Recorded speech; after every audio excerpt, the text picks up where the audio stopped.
नमस्कार, मी Rajratna Jondhale. Top news मराठीमध्ये आपलं स्वागत. 24 तास नाही तर फक्त एका तासात आपण देशभरातील दिवसभराच्या महत्त्वाच्या राजकीय, सामाजिक, क्राईम आणि मनोरंजनासह इतर घडामोडींचा वेगवान आढावा घेणार आहोत. Manikchand Oxyrich, proudly Indian.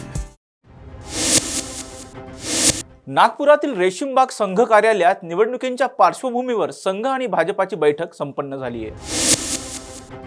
आगामी निवडणुकांच्या पार्श्वभूमीवर भारतीय जनता पक्ष सज्ज झाल्याचं पाहायला मिळतंय. याच अनुषंगाने भारतीय जनता पक्षाची मातृसंस्था असणाऱ्या राष्ट्रीय स्वयंसेवक संघाच्या नागपुरातील रेशीमबाग कार्यालयामध्ये तब्बल 6 तास एका बैठकीचं आयोजन जे आहे ते करण्यात आल्याची माहिती समोर येते.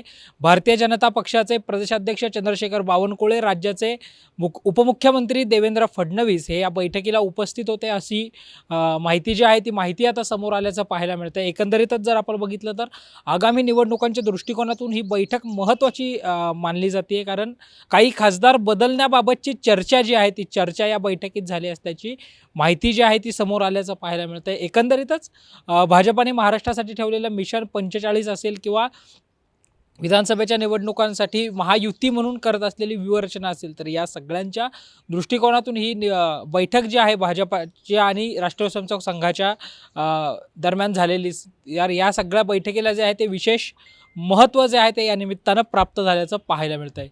पियुष येरवडेकरसह संकेत देशपांडे, टॉप न्यूज मराठी, पुणे. कुख्यात गुंड शरद मोहोळ यांच्या हत्येप्रकरणी पुणे पोलिसांनी विठ्ठल शेराळ, रामदास मारणे यांच्यासह 10 जणांना अटक केली आहे. शरद मोहोळ याची कोथरूडमधील सुतारदरा परिसरामध्ये 5 जानेवारी 2024ला भर दिवसा कोळ्या घालून हत्या करण्यात आल्यानंतर, खून करण्यात आल्यानंतर त्या दिवशी रात्रीच पुणे पोलिसांनी तपासाची चक्र जलद गतीने फिरवत 8 जणांना अटक केली होती आणि त्यानंतर आता या प्रकरणी तब्बल 10 जणांना पुणे पोलिसांच्या गुन्हे शाखेने अटक केलेली आहे. विठ्ठल शेलार, रामदास मारनेसह 10 जणांना जे आहे ते पुणे पोलिसांच्या गुन्हे शाखेने अटक केल्याचं पाहायला मिळतंय.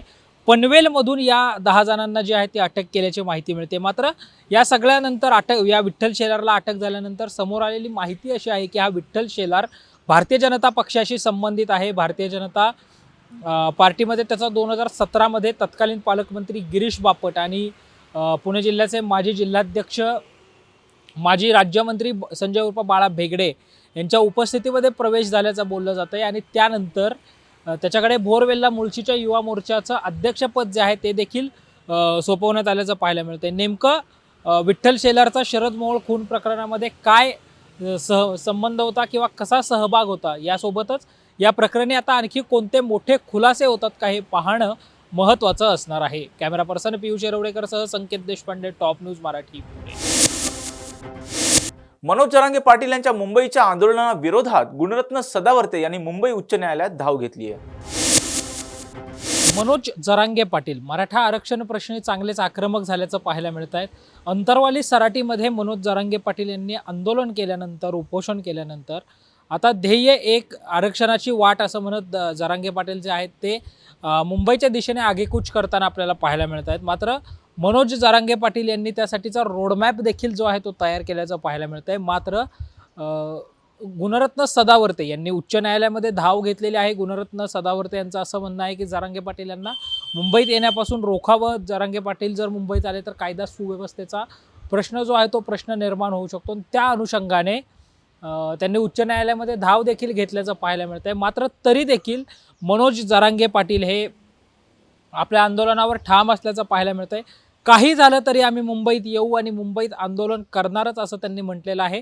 20 जानेवारी रोजी मनोज जरांगे पाटील हे अंतरवाली सराटीमधून निघणार आहेत. त्यानंतर जालना, बीड, पुणे, वाशी, पनवेल, लोणावळा असं करत ते 26 जानेवारीला जे आहेत ते आझाद मैदानावर पोहोचणार आहेत आणि आझाद मैदानावर जरांगे पाटील आपल्या उपोषणाला जे आहे ती सुरुवात करणार आहेत. त्यापूर्वी आज सरकारचं शिष्टमंडळ जे आहे ते पुन्हा एकदा मनोज जरांगे पाटील यांची भेट घेणार आहे.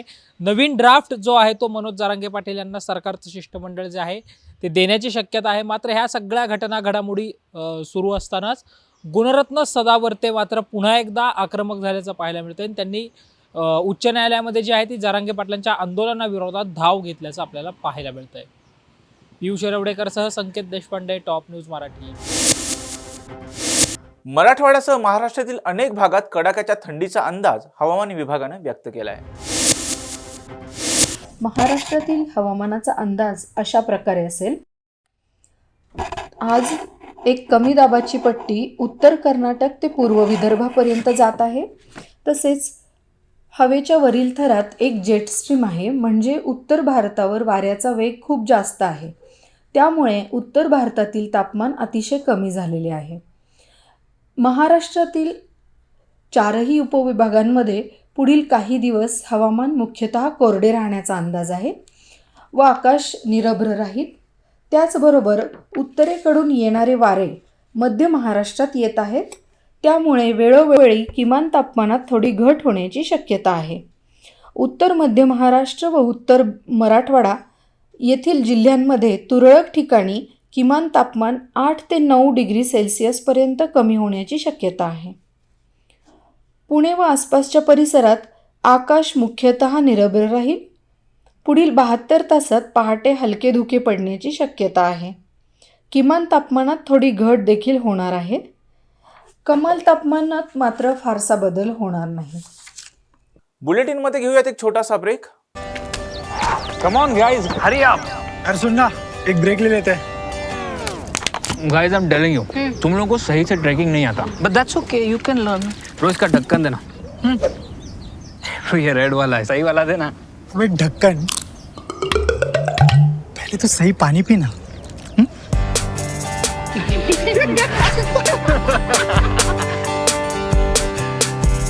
Manikchand Oxyrich, proudly Indian. Break नंतर आपल्या सर्वांचं पुन्हा एकदा स्वागत. आज शिवसेना उद्धव बाळासाहेब ठाकरे गटाचे प्रमुख उद्धव ठाकरे यांनी महापत्रकार परिषद घेत विधानसभा अध्यक्ष राहुल नार्वेकर यांच्या निर्णयाविरोधात जाहीर भाष्य केले.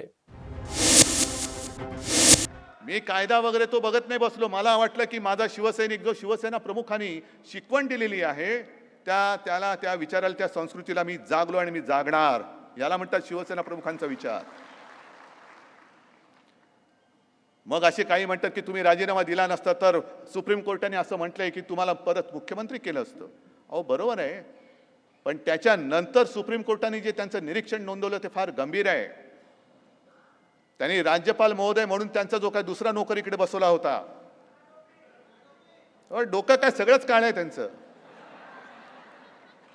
त्यांनी मुळामध्ये ते अधिवेशन बोलवलं तेच असंविधानिक होतं. म्हणजे सरकारच असंविधानिक बसलेलं आहे तिकडे. माझ्या राजीनाम्याचं काय घेऊन बसलात? राज्यपाल महोदयांनी, म्हणजे राज्यपाल म्हणून कोश्यारीने मी त्या खुर्चीचा मान राखतो, संपूर्ण ते कटामध्ये सहभागी झाले. आणि ह्या कटाची सुरुवात ही एक महत्वाचा मुद्दा आहे. जसं आसिमजी तुम्ही म्हणालात की उद्धव ठाकरेची लढाई नाही आहे, ही फक्त शिवसेनेची लढाई नाही आहे. ही संपूर्ण आता जग बघतंय. ही लढाई आता या देशामध्ये लोकशाही जिवंत राहणार आहे की नाही त्याची ही लढाई आहे. ही लढाई आता केवळ लोकशाहीची पण राहिलेली नाहीये. ही लढाई आता या देशामध्ये सुप्रीम कोर्ट अस्तित्वात राहणार आहे का, लवाद त्याच्या डोक्यावर बसणार आहे, त्याची ही लढाई आहे. म्हणजे आता सुप्रीम कोर्टाचा आदेश हा सर्वोच्च मानायचा किंवा या लबाडाचा आदेश सर्वोच्च मानायचा, ही लढाई आता उद्या होणार आहे. ठीक आहे, आमच्या पात्र अपात्रतेचा निर्णय आहे तो माझी जनता घेईल. ते म्हणतील त्या दिवशी मी घरी बसेन. पण लोकशाही राहणार आहे की नाही जिवंत, हा महत्वाचा प्रश्न आहे. सर्वोच्च न्यायालयाचं अस्तित्व, त्याचं वर्चस्व, त्यांचा अधिकार. नाहीतर संजय राऊत तुम्ही इकडेच बोलला होतात आपल्या 19 जूनच्या कार्यक्रमामध्ये, कारण तेव्हा तो निकाल दिला होता आणि आपल्याला एक अशी वेडी आशा होती की आता हे सर्वोच्च न्यायालयाने दिलेल्या चौकटीत निकाल देतील, तो त्याने द्यायलाच पाहिजे होता. आणि तुम्ही बोलला होतात की जे कोर्ट असतं ते फाशीची शिक्षा सुनावतं, बरोबर ना असीमजी? पण प्रत्यक्ष अंमलात कोण आणतं? जल्लाद. त्या जल्लादाचं काम या लवादाला दिलं होतं. आणि फाशीसाठी म्हणजे सगळं सुप्रीम कोर्टाने तयार करून दिलं. लवाद म्हणतो मी फाशी कसं देऊ, याच्या जन्माचा दाखलाच नाही. अरे जन्माचा दाखला तपासायला नव्हता सांगितलं, त्यांनी जो गुन्हा केलाय त्याच्याबद्दल त्याला फाशी द्यायला सांगितलं होतं. आणि आणखीन ते निवडणूक आयोग म्हणजे दिव्यच आहे. म्हणजे असं समजा की एखादी व्यक्ती बँकेमध्ये पैसे काढायला गेला पासबुक वगैरे घेऊन, ते म्हणतात तुमचं खातंच नाही आमच्याकडे. अहो मग पासबुक आहे, चेकबुक आहे, आम्हाला नाही माहित, तुमचं खातंच नाही आमच्याकडे. काय गिळलत तुम्ही आमची घटना, गिळून बसलात. पण हा केवढा मोठा कट आहे आणि त्या कटाची सुरुवात जी आहे, त्याचं जे मूळ आहे ते तुम्हाला सगळ्यांना लक्षात असेल, आठवत असेल की नाही जरा बघा. कारण गेल्यावर काय मला वाटतं 2022 साली जे पी नड्डा इकडे आले होते. आता त्यांना सुद्धा काय अधिकार आहेत की नाही कल्पना नाही. असा ठराव त्यांच्याकडे झालंय की नाही की सर्व अधिकार जे पी नड्डा या अध्यक्षाला दिलेले आहेत की नाही काढा. पण ते असे म्हणाले होते की या देशात आता फक्त एकच पक्ष राहणार, भारतीय जनता पक्ष, बाकी सगळे पक्ष संपून टाकणार. ही त्याची सुरुवात आहे. त्याच्या कटकारस्थानाला तिथून सुरुवात झाली आणि त्याच्यामध्ये मग ईडी, इन्कम टॅक्स, सीबीआय, निवडणूक आयोग, हे लवाद सगळेजण त्यांचे कटाचे सगळे गार्दी त्यांनी एकत्र केले आणि ते घाव घालायला सुरुवात केली. त्यांनी शिवसेना संपवायचा प्रयत्न करतायत, राष्ट्रवादीचा करतायत. तुम्ही संपूर्ण देशात बघा, सगळीकडे हेच चाललेलं आहे त्यांचं. मग सगळे पक्ष संपून देशात एक पक्ष राहणार हे जर एखाद्या राष्ट्रीय पक्षाच्या सत्ताधारी पक्षाचा अध्यक्ष बोलतो तर लोकशाहीचा डंका आणि लोकशाहीचं रक्षण करणाऱ्या निवडणूक आयोगाला हे मान्य आहे काय? हे उघड उघड बोलतायत, खेचताय त्याची शेंडी. मी शेंडी बोलतो कारण नड्डा बोलल्यानंतर उगाच चुकीचा अर्थ घेऊ नका कोणी. मी शेंडी बोललो मुद्दा म्हणून, आणि नाहीतरी ते मी तुम्हाला सांगितलं ते शेंडी का बोललो ते त्यांना. पण एखादा अध्यक्ष येऊन उघड उघड बोलतोय की यापुढे देशामध्ये एकच पक्ष राहील, तो म्हणजे भारतीय जनता पक्ष, बाकीचे सगळे पक्ष संपून जातील. आणि आम्हाला असं वाटलं काय लढाई बघू नाही, हे फार घातक पद्धतीने ही लढाई सुरू झालेली आहे. आणि मला खरंच वाईट ह्या गोष्टीचं वाटतं की रामशास्त्री बाण्याचा उल्लेख तुम्ही केला. ज्या महाराष्ट्रामध्ये रामशास्त्री जन्माला आले, ज्या महाराष्ट्रामध्ये घटना लिहिणारे डॉक्टर बाबासाहेब आंबेडकर जन्माला आले, त्या महाराष्ट्रापासून ह्यांनी लोकशाहीच्या खुनाला सुरुवात केली.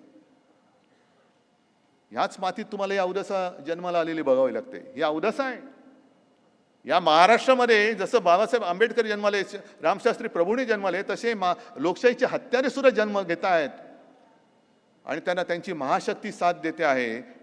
त्यांना माहिती नाही ही महाराष्ट्राच्या मातीचा पराक्रम काय आहे. ते अशा गद्दारांना थारा देत नाही. ती माती तिथल्या तिथे त्यांना गाडून टाकते, संपवून टाकते.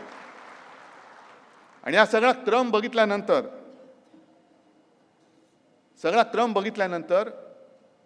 आजचं हे करणं हे फार गरजेचं होतं. कारण आपल्यावरती संशय घेतले गेले. मध्ये कोणीतरी सांगितलं की शिवसेनेने पेपर नीट ठेवले नाहीत. सगळं पेपर आणखीन काय काढायचं, आणखीन काढून तुम्हाला दाखवतो. पण महत्त्वाचा मुद्दा की समजा 1999 साली आम्ही दिलेली घटना ही शेवटची मानली. मग 2014ला मला काय म्हणून तिकडे मोदींना पाठिंबा द्यायला बोलवलं होतं? 2019ला मला काय म्हणून मोदींना पाठिंबा द्यायला बोलवलं होतं? कशासाठी माझी सही घेतली? मग कोणतरी ढोकळेवाल्याची घ्यायची होती, शेवफाफडेवाल्याची घ्यायची होती. तुम्हाला अजूनही असेल, नको आता त्याची वेळ झाली, आठवण करू नका, चहाचीच वेळ झाली. पण मला बोलवलं होतं. आणि तुम्हाला माहिती असेल की जेव्हा मला वाटतं 19 साली जी रांग बसली होती, नरेंद्र मोदी आणि सगळे बसले होते, त्याच्यात मला बसवलं होतं. आणि मोदीजी मला वाटतं तेव्हा बोलले होते का 14 साली बोलले असतील, लक्षात नाही आता, कि अब बाला साहब नहीं रहे, कुछ सलाह मशवरा करनी होती है तो मैं आप उद्धव जी से बात करता हूँ. मग मी काय असाच होतो? मग तुमचा तो आता काय, मला कधी कधी माझी पंचायत काय होते की घराणेशाहीचा आरोप झाल्यावरती मला उत्स्फूर्तपणाने घराण्याचे पारंपरिक शब्द आठवतात. पण ते मी उच्चारायला गेलो की मग वाटतं अरे थांब जरा, आणि मग मला मनातल्या मनात समानार्थी शब्द आठवून मग ते बोलावे लागतात.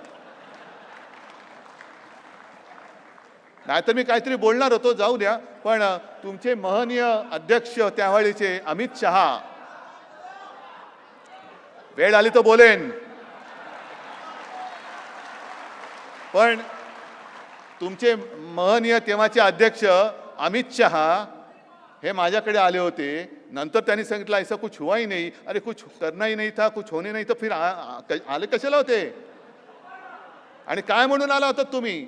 19 साली माझा पाठिंबा घ्यायला शिवसेनेचा, माझ्या शिवसेनेचा, होय माझ्या शिवसेनेचा, माझ्या वडिलांचा पक्ष आहे.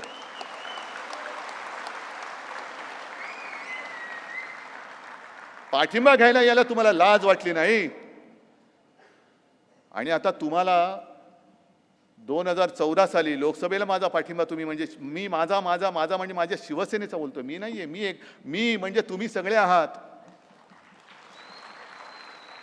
पण माझा पाठिंबा तुम्हाला लागला. 2014ला घेतलात, लोकसभेला घेतलात आणि ऑक्टोबरला युती तोडलीत.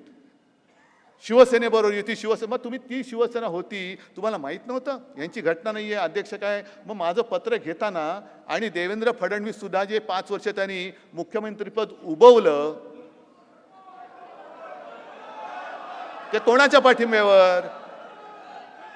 आता सुद्धा तुम्ही बघितलं जे सगळे काय ते मिंदे फिंदे सगळे होते, त्यांना पदं कोणी दिली. जर 1999 साली शिवसेना प्रमुखांचे अधिकार तिकडेच जर का ते थांबले असतील, मग त्यांच्यानंतर मी तुम्हाला पदं दिली होती की नव्हती, मी तुम्हाला एबी फॉर्म दिला होता की नव्हता, मी तुम्हाला मंत्रिपदं दिली होती की नव्हती. आणि मग म्हणूनच गरीब एखादा माणूस म्हणजे माझा, त्यांनी सांगितलं की घरगड्यासारखे वागवतात, असा घरगडी मी पाहिला नाही ज्याची पंचतारांकित शेती आणि 2-2 हेलिपॅड त्याच्या शेतात आहेत, असा घरगडी. तर हे सगळं थोतांड आहे. हे मी मुद्दामून या दोघांना का बोलवलं आणि हे सगळं का दाखवलं. आम्ही तर बोलतोच आहोत, तुमचा आमच्यावरती विश्वास आहे, महाराष्ट्रातली जनता आज बघते. पण काही वेळेला ज्याचं काम त्यांनी करावं लागतं. म्हणजे सोनाराने टोचले कान, ते कान सोनारानेच टोचावं लागतात. म्हणून आज तुम्हाला एक कान टोचायला बोलवलं होतं, लबाडाचे टोचले कान. तर जास्त वेळ मी घेत नाही, कारण काही प्रश्नोत्तर आपल्याला करायचे आहेत. मी या निमित्ताने एकच सांगतो की सर्वोच्च न्यायालयाबद्दल आमच्या मनामध्ये विश्वास आहे, आदर आहे. मात्र त्याचबरोबरीने आजपासून ही खटल्याची सुनावणी मी तुमच्या या सगळ्यांच्या साक्षीने आणि वतीने माझ्या महाराष्ट्रातल्या तमाम जनतेच्या दरबारामध्ये नेत आहे. जय हिंद, जय महाराष्ट्र.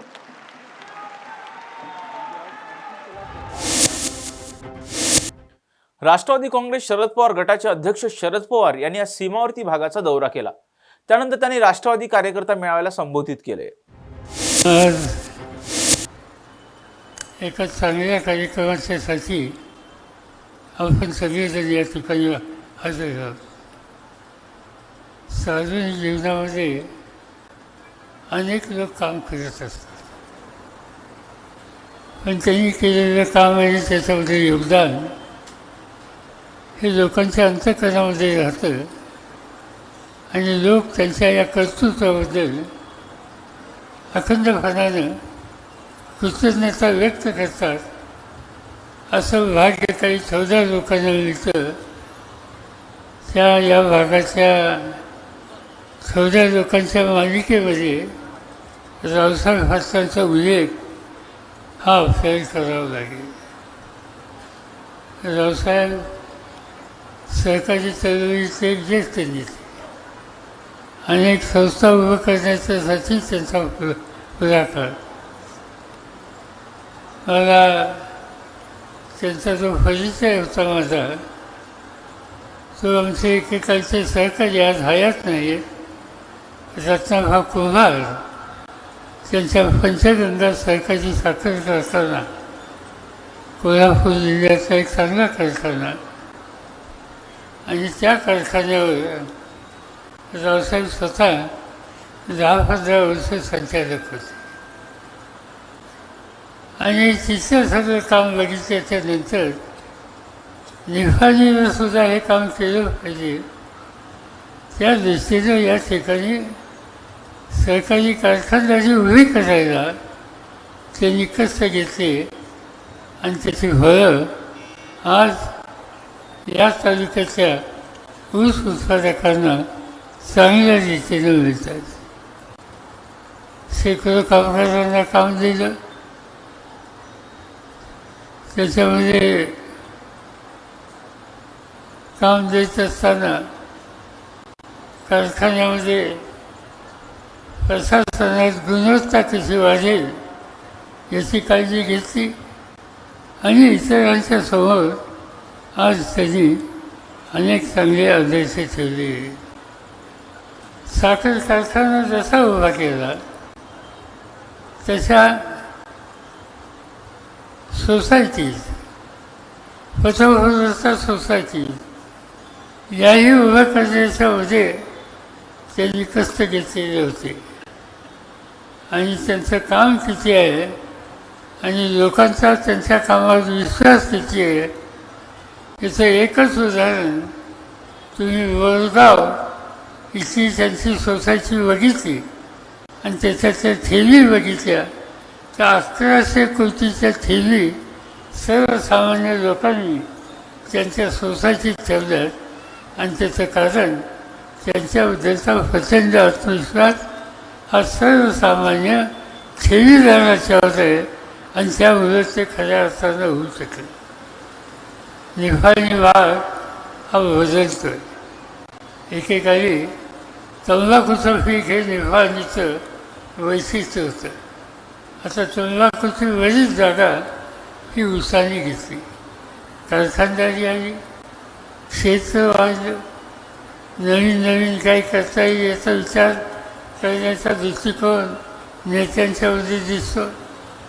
महाराष्ट्राच्या दृष्टीनं, कर्नाटकाच्या दृष्टीनं आणि उत्तर प्रदेशच्या दृष्टीनं ऊस धंदा, ऊस पीक हे अत्यंत महत्त्वाचं पीक आहे. एकेकाळी आपण साखर काढत होतो, आजही काढतो, पण जेव्हा साखर आता जाऊन चालणार नाही.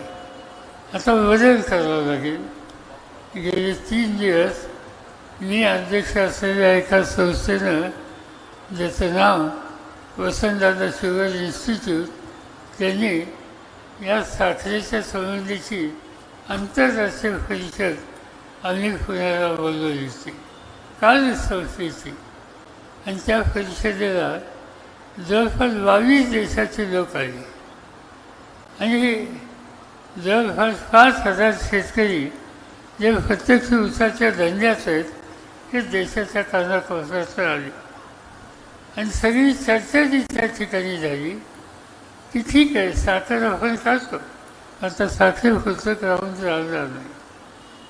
मळीपासून अल्कोहोल, त्याच्यापुढं इथेनॉल, त्याच्यापुढं हायड्रोजन आणि त्याच्यानंतर बोईंग विमान चालवण्याच्यासाठी लागणारं जे फ्युएल आहे तिथपर्यंत हे आपल्याला जावं लागेल. आणि 2 पैसे शेतकऱ्याच्या खिशामध्ये, कुटुंबामध्ये अधिक कसं जाईल त्यासाठीची काळजी आज घेण्याची गरज आहे. माझ्या मते निफाणी परिसर या दृष्टीनं अतिशय चांगला परिसर. इथली कारखानदारी आणि त्या कारखानदारीला योग्य दिशा दिली, तेव्हा सगळ्यांनी पाठिंबा दिला, तर हे काम या ठिकाणी नक्कीच करू शकतो. एकेकांचं तंबाखू हे पीक हे जाऊन या ठिकाणी हे ऊसाचं पीक आलं आणि ऊसाच्या पिकाचं बदल दुनियामध्ये झाले ते बदल आज या ठिकाणी सुद्धा होण्याची शक्यता नाकारता येत नाही. हजारो लोकांना काम मिळेल आणि त्याबरोबर शेतकऱ्याला आणि कामगारांना 2 पैसे अधिक मिळतील. ही स्थिती आज या ठिकाणी आहे. आज देशामध्ये अनेक प्रश्न ज्याचा उल्लेख जयंतांनी केला, पण राज्यकर्त्यांचं लक्ष या प्रश्नांच्या सोडवणुकीच्यासाठी किती आहे याची आज जनतेच्या मनात शंका आहे. प्राधान्य कशाला द्यायचं? साधी गोष्ट, माझ्याकडं देशाचं खातं काम होतं कृषी खात्याचं. त्यावेळेला मला आठवतं आहे की मी देशाच्या शेतीमंत्र्याची शपथ घेतली आणि पहिल्या दिवशी माझ्याकडं एक फाईल आली आणि त्या फाईलमध्ये की नागपूरच्या जवळ काही शेतकऱ्यांनी आत्महत्या केल्या या प्रकारची माहिती आली. मला स्वतःला आश्चर्य वाटले. हा देश शेतीप्रधान देश, हा देश शेतकरी चालवतात. या देशाच्या बहुसंख्य लोकांचा पोटाचा प्रश्न शेतकरी करतो आणि तो शेतकरी आत्महत्येच्या रस्त्यात असतो. मी त्यावेळेचे मुख्यमंत्री मनमोहन सिंग यांना विनंती केली की ज्या कुटुंबात आत्महत्या केली त्या कुटुंबातल्या लोकांना जाऊन आपण भेटू, त्यांचं दुःख समजून घेऊ, कारण निवासा समजून घेऊ. आणि ते त्यांनी मान्य केलं. आणि आम्ही दोघंही दिल्लीवरनं नागपूर झालो. नागपूरवरनं वर्ध्याच्या जवळच्या गावात गेलो जिथं ही आत्महत्या झाली होती. आणि काढून बघितल्याच्या नंतर एकच कुटुंबातल्या लोकांनी सांगितलं की कर्ज काढलं होतं खाजगी सावकाराचं, ते व्याजाव्याज वाढत गेलं, देण्याची ऐफत राहिली नाही. आणि एक दिवशी तो सावकार आला आणि त्यांनी घरातली भांडी कुंडी बाहेर काढली, त्याचा लिलाव केला. माझ्या घरात मुलीचं लग्न होतं आणि ते लग्न ज्याला घर चालवता येत नाही अशा माणसाच्या घरातली मुलगी करायची नाही या भावनेत ते लग्न मोडलं. आणि म्हणून नाईलाजानं आत्महत्येचा दुसरा मार्ग नव्हता. आता ही बाब आम्हा दोघांना समजल्याच्या नंतर आम्ही दिल्लीला गेलो. रिझर्व्ह बँकेचे लोक बोलवले आणि 8 दिवसाच्या आत 72,000 कोटीचं शेतकऱ्यांचं कर्ज माफ करून टाकलं. आणि एक नवीन रस्ता हा शेतकऱ्यांना दाखवण्याच्या उद्देशी करतो. आता त्याला वर्ष खूप झाली. आजही या देशातला शेतकरी कर्जबाजारी आहे आणि ते कर्जबाजारी आहेत त्यांना कर्जातून मुक्त करा ही भूमिका आम्ही देशामध्ये मानतोय, पार्लमेंटमध्ये सांगतो. पण सध्याच्या सरकारला त्याच्या उद्देशी आस्था नाही. मध्यंतरी मोदी सरकारने या देशाचे उद्योगपती आहेत त्यांचे 1,03,000 कोटी कर्ज माफ केलं. उद्योगपती शेकडो आहेत, ते काय हजाराचं तसं नाही, पण 1,000च्या आत ज्यांचा नंबर आहे अशा उद्योजकांचा 1,00,000च्या वरची रक्कम मंजूर होते, माफ होते. आणि या देशाचा काळ्या आईची सेवा करणारा शेतकरी हा मात्र आज झगडतोय. त्याच्या दुखण्याकडे बघायचा या राज्यकर्त्यांचा विचार नाही. आणि त्यामुळे साहजिकच सहकारी संस्था या चांगल्या चालवणं आणि सर्वसामान्य शेतकऱ्याची, सामान्य माणसाची शक्ती ही एकत्र करून आपल्याला आर्थिक धोरणं चुकीची करतायत अशा लोकांना बाजूला करायचा निकाल घ्यावा लागेल. कर्नाटकच्या जनतेनं हा निकाल घेतला. संबंध देशाच्या अन्य राज्यांच्या समोर एक त्यांनी आदर्श केला आणि त्यामुळे साहजिकच आहे आज कर्नाटकच्या जनतेचा हा निर्णय देशातल्या अन्य विरोधी पक्षांच्या सगळ्यांच्या मनामध्ये एक प्रकारचा आत्मविश्वास वाढवणारा आहे. आम्ही लोकांनी आता एक नवीन संघटना उभी केली ज्याचं नाव इंडिया. इंडिया या संघटनेमध्ये जवळपास शिवसेना शिंदे गटाचे आमदार संजय शिरसाट यांनी आज पत्रकार परिषद घेत उद्धव ठाकरे गटावर निशाणा साधलाय. त्यांचे डायरेक्टर आदरणीय संजय राऊत आहेत. आपल्याला सर्वांना आग्रहाचं निमंत्रण असेलच. ते जे काही त्या भूमीवर घडणार आहे, माझंही नाव संजय असल्यामुळे मला दूरचं दिसतं. संजय राऊतच्या गळ्यामध्ये आज उपरणं असणार आहे भगव्या कलरचं. त्या भागातील अनेक कार्यकर्ते एका ठिकाणी बसलेले असणार आहेत. उद्धव साहेबाची जशी एंट्री होईल सर्वांचा जयघोष होईल. तुम आगे बढ़ो हम तुम्हारे साथ आहे अशा सगळ्या घोषणा होतील. त्यानंतर काही काळे कोट घातलेले लोक त्यांच्या आजूबाजूला असतील आणि एक मोठी पत्रकार परिषद ज्याला म्हणलं जातं ते त्या ठिकाणी मेरी आवाज सुनो पार्ट 2 हा त्या ठिकाणी दाखवला जाणार आहे. का दाखवलं जाणार आहे याचं कुणालाही काही कल्पना नाही, परंतु आम्ही लोकांसमोर गेल्यानंतर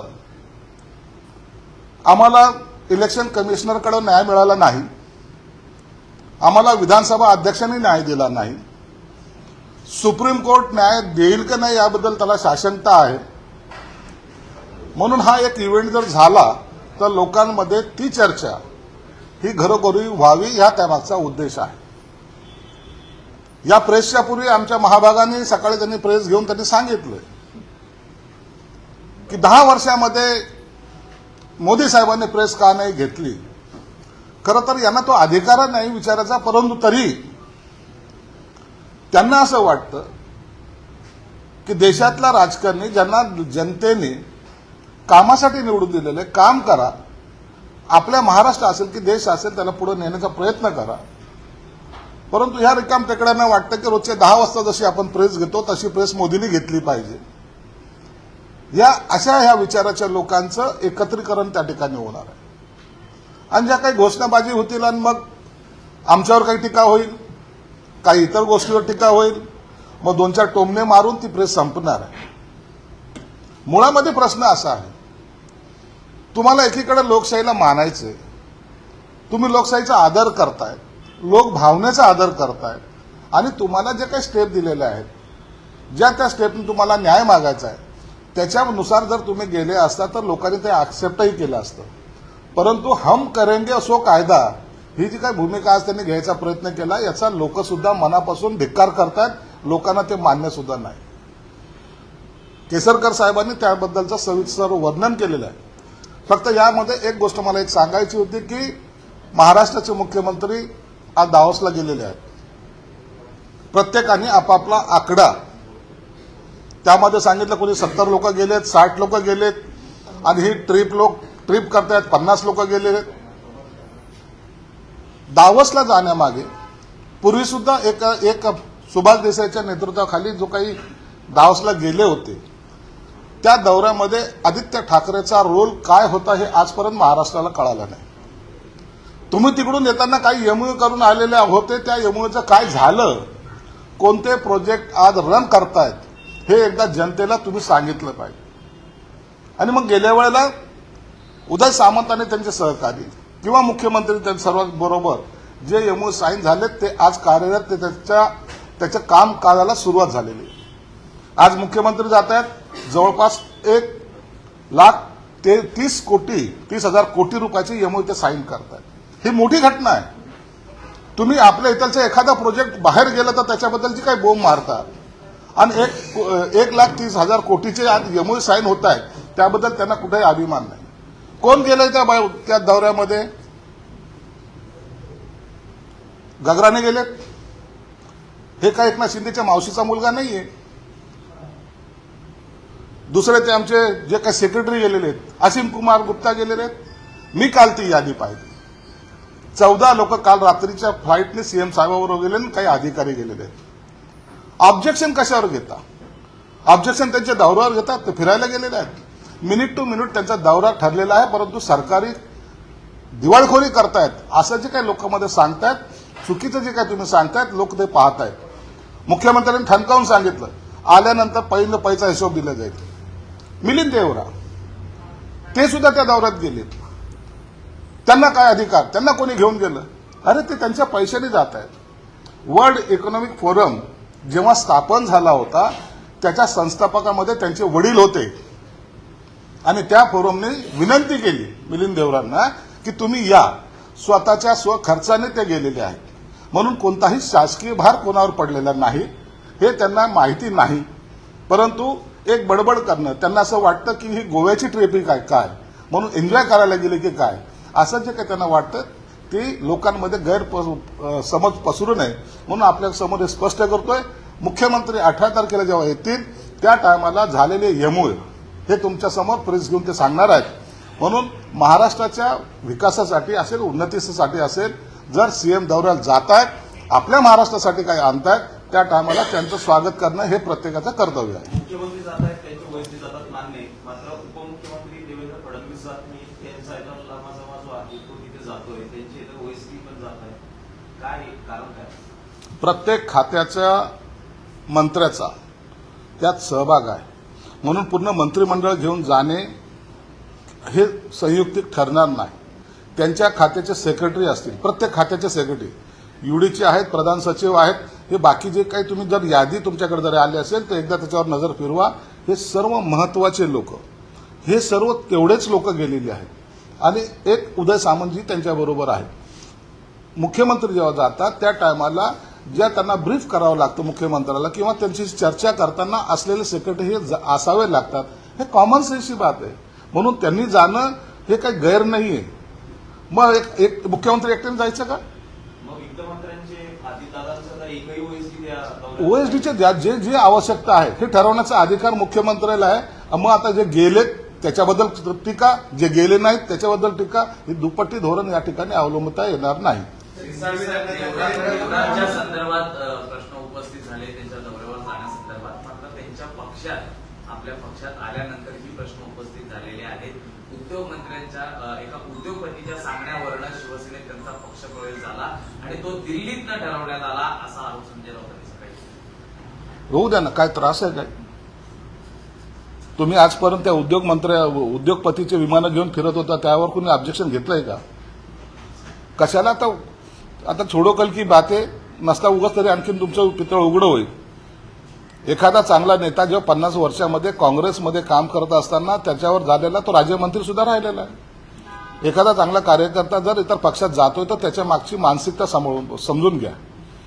टीका करण्यापेक्षा तुमच्याकडे का लोक बाहेर चाललेले आहेत, इतर पक्षातले लोक का जॉईन होत आहेत, याच्याबद्दलचा त्यांनी विचार केला पाहिजे. मिलिंद देवरा हे काही छोटं प्रश्न नाहीये. तुमच्याकडे तर काल आलेल्या माणसाला तुम्ही नेते करायला लागलेत, काल आलेल्या माणसाला उपनेते करतायत. पक्षाचा कार्यकर्ता पायदळीत उडवणं, इतरांचं स्वागत करणं ही तुमची संस्कृती आहे. म्हणून एखादा राजकारणामधला मोठा माणूस आला तर त्याला ऍक्सेप्ट केलं पाहिजे. निश्चित त्याचा आदर आणि सन्मान सुद्धा एकनाथ शिंदे साहेब राखणार आहेत. आपले जुने सहकारी अनंत गीते असं म्हणतायत की तटकरेंनी आमचं घर फोडलं, त्यांना जागा दाखवली पाहिजे. हे सगळे आता घर फोडणारे जे त्यांच्या बाजूला आहे त्यांच्याकडे त्यांचं नजर जात नाही. तटकरे काय कोणाचं घर फोडतील? स्वतःचं घर तुम्ही स्वतःच फोडून घेतलेलं आहे. म्हणून इतरांवर आरोप करण्यापेक्षा घर फोडणारे जे तुमच्या आजूबाजूला आहेत त्यांच्याकडे लक्ष दिलं तरी जे वाचलेलं जे घर आहेत, 2-4 पत्रे जे बाकी आहेत ते उडणार नाहीत, याची काळजी घेतली पाहिजे. सगळीकडे बॅनरवरून पोस्टरबाजी करण्यात आलेली आहे. महापत्रकार परिषद म्हटले, जनतेचं न्यायालय संजय राऊत म्हणतायत की तुम्ही दरोडे टाकलेले आहेत, हिंमत असेल तर आमच्यासाठी ओपन फोरमवर अशी पत्रकार परिषद. असा मूर्खपणा आम्ही करत नाहीत. स्वतःचेच माणसं बोलून स्वतःचा जय जयकार करणं याला पत्रकार परिषद म्हणत नाहीत. मी पहिल्यांदा सांगितलं, त्या बाजूला कोण कोण बसणार आहे, घोषणा कोण देणार आहे, हे सर्व ठरलेलं आहे. एपिसोड ठरलेला आहे. कुणाची एंट्री केव्हा होईल, कोण कधी घोषणा देईल, मग कुणाच्या विरोधात किती घोषणा द्यायच्या, मग आगे बोडोचा जो काही नारा लावायचा त्या घोषणा होतील, हे ठरलेलं आहे. क्लायमॅक्स काय असेल ते पण सांगा. क्लायमॅक्स हाच आहे. आता आम्ही जनतेच्या दरबारात जाणार आहोत, आम्ही जनतेकडे न्याय मागणार आहोत. मग सुप्रीम कोर्टाची याचिका वापस घ्या ना. परंतु हे दोन्ही साईडनी वाजवणं, ज्याला म्हणतो ना डमरू वाजवणं, मी कालही सांगितलं हा डोंबाराचा खेळ आहे. दर ठिकाणी वेगवेगळ्या ठिकाणी हा होणार आहे. पाटलांचं आव्हान मोठं सरकार समोर आहे,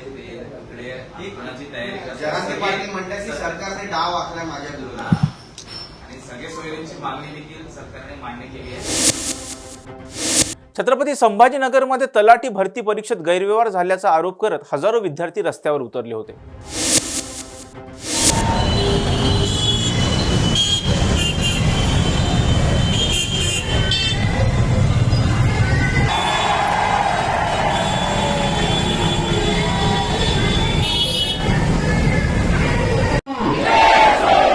मित्रांनो, आज आपण या ठिकाणी एवढ्या मोठ्या संख्येने उपस्थित झालो.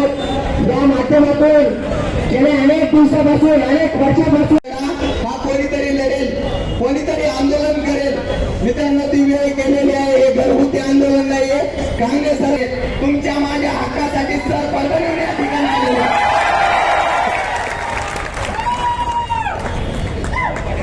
विद्यार्थी मित्रांनो, जो तलाठी भरतीचा पेपर, या पेपर फुटीचा जे काही सत्र आहे, ज्यामध्ये इथलची एक व्यक्ती नाहीये मित्रांनो. इथं असलेली शासकीय यंत्रणा, प्रशासकीय यंत्रणा, इथलं शासन, विद्यार्थ्यांना इकडे शिक्षणासाठी पैसे पुरवत आहेत. माझा विद्यार्थी कंपनीत कामाला जातो, माहिती की तो काय असतोय म्हणून इथं. आणि तुम्ही म्हणता की विद्यार्थी सिरियस नाही आहेत म्हणून. तुम्ही एकच सांगा आम्हाला, तलाठी भरतीचा तुमचा जे घोटाळा आहे ते बंद करा. पोलीस भरतीचे 8-9-10 लाखाचे घोटाळे बंद करा आणि मग तुम्हाला दाखवतो सिरियस विद्यार्थी काय म्हणून. तुम्ही हे पहिले बंद करा आणि आम्हाला जबाब द्या की तुम्ही जे बसवलेले फुडे तिथे कार्यकर्ते ना तुमचे, जे पैसे घेऊन तिथे ब्लॅकमेल मध्ये जागा भरतायत त्यांना. आम्ही तुम्हाला सांगतो की 100%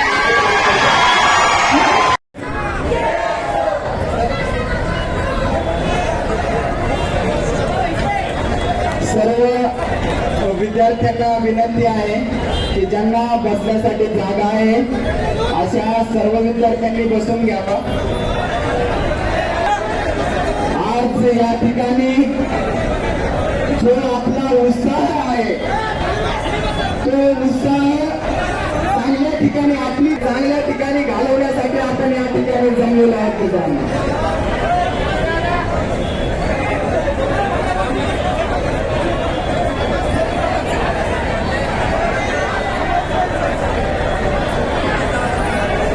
या ठिकाणी NSYचे प्रमुख मोहित जाधव आलेले आहेत. यांना देखील कधीच एकत्र येणार नाही. आपल्याला ना क्लास जर कोणी फी जास्त घेत असेल त्याच्या विरोधात आहे. हे लक्षात घ्या. आणि विनंती आहे इतर समाजाबरोबर प्लीज तुम्ही गाडीचे ग्लास करून देतो तुमचा गडा इथे नको शेरेकावर दुसऱ्या मागण्या बरोबर विचारमध्ये खाली बसून द्या. खाली बसून द्या.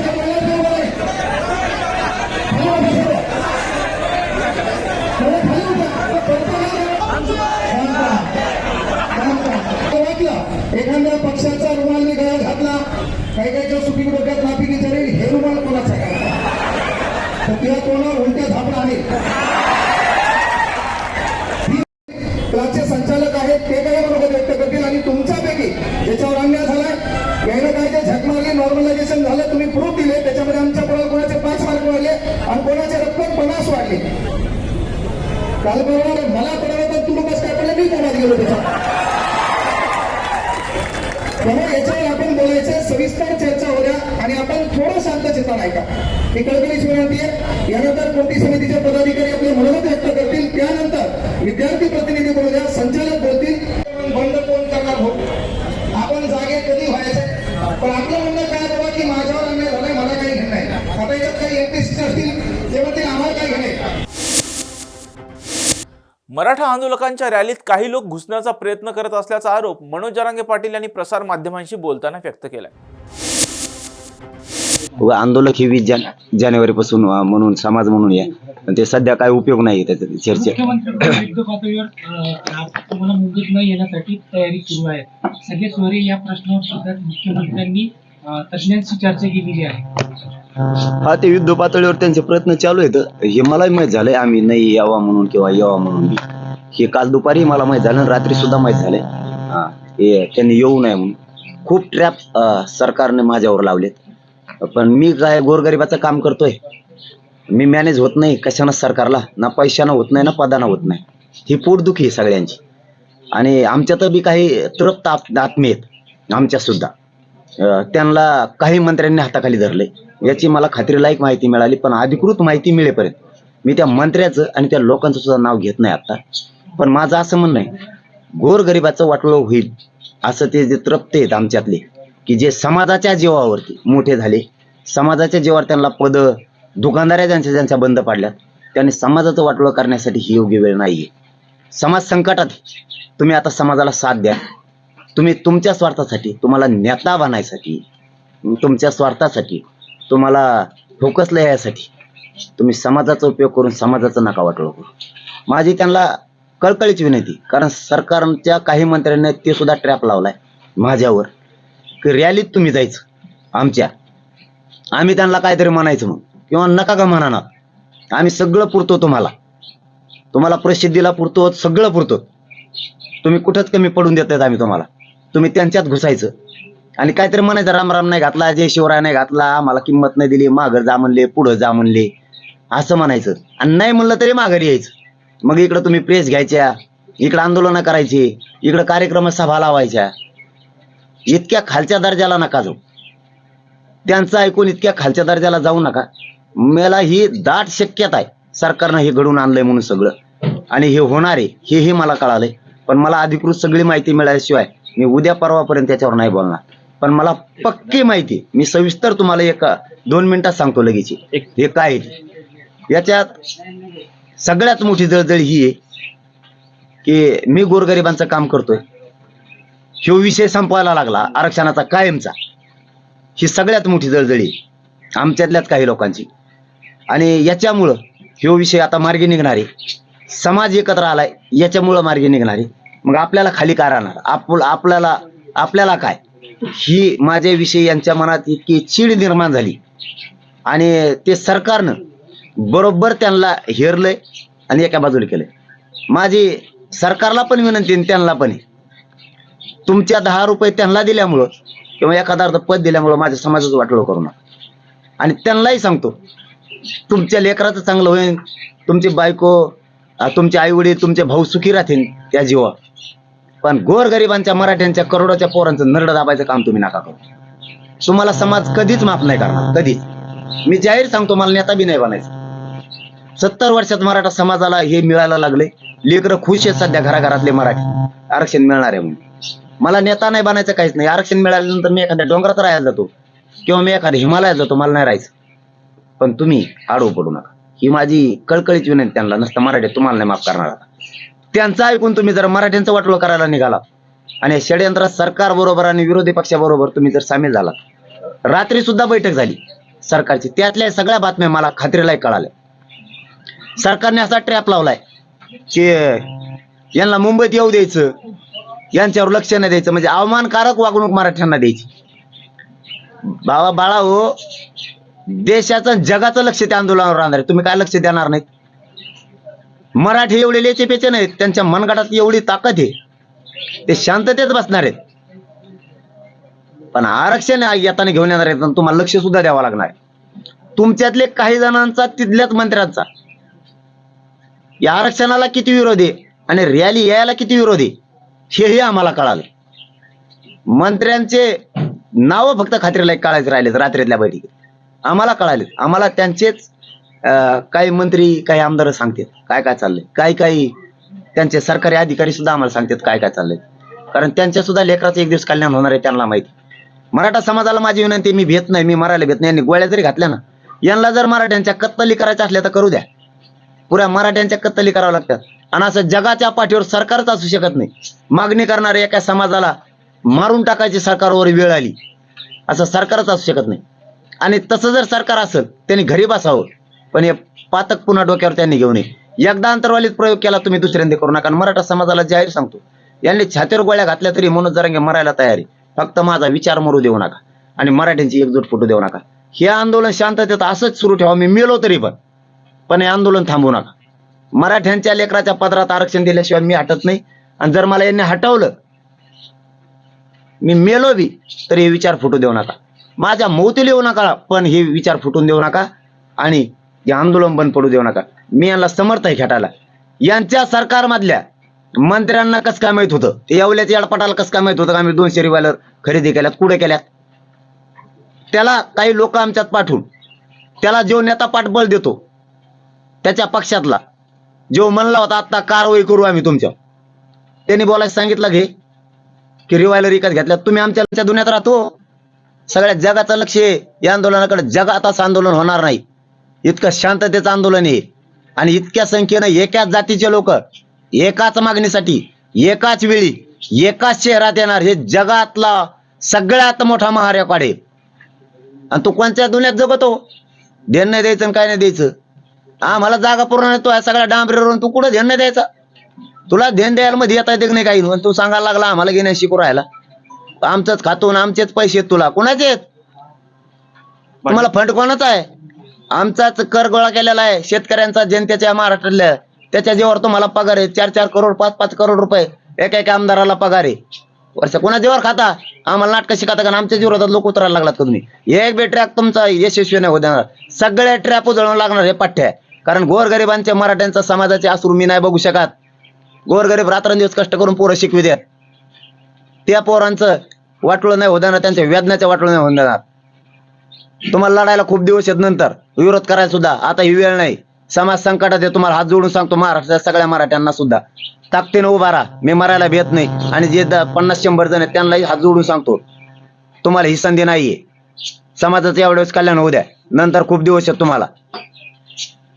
पाटील साहेब, तुम्ही अनेक शक्यता वर्तवल्या, ट्रॅप होतोय, बाकी सर्व गोष्टी. तुम्हाला तुमच्या जीवाची भीती वाटते का? किंवा तुम्हाला असं काही तुमच्यावर जीवाचं बरं वाईट होईल अशी काही शक्यता वाटते का? अरे मी भेट नाही काय आला. नाही पण अरे मी मराठीचं लेकरू आहे. आम्हाला 2 अंग आहेत.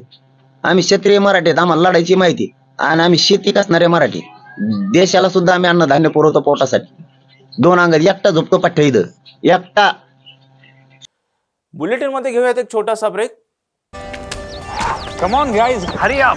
अरे सुन ना, एक ब्रेक ले लेते हैं. Guys I am telling you, तुम लोगों को सही से ट्रैकिंग नहीं आता, but that's okay, you can learn. रोज का ढक्कन देना. ये रेड वाला है, सही वाला देना. अबे ढक्कन, पहले तो सही पानी पीना.